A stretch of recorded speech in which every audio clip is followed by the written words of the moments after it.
Bitta zo'r video sizlarga. Mana qaranglar, yosh daraxt. Bu nok.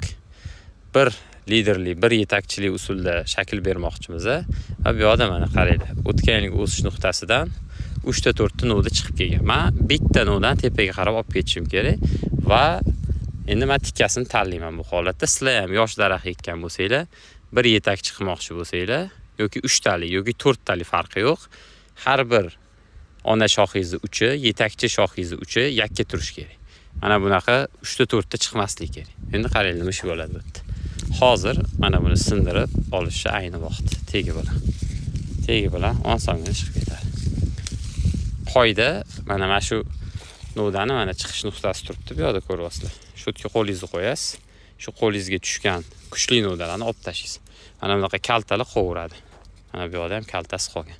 Endi bundoq kuzatsanglar, mana bu yerda yetakchi ajraldi. Mana yetakchi ajralib qoldi. Pastda kuchli shoxim yo'q. Daraxt xudo xolasa to'g'ri tepaga qarab ketaveradi endi. Foydali bo'lgan bo'lsa like bosamiz, izoh yozamiz va do'stlarga jo'natamiz. Sizlarning yordaminglar shu bizga.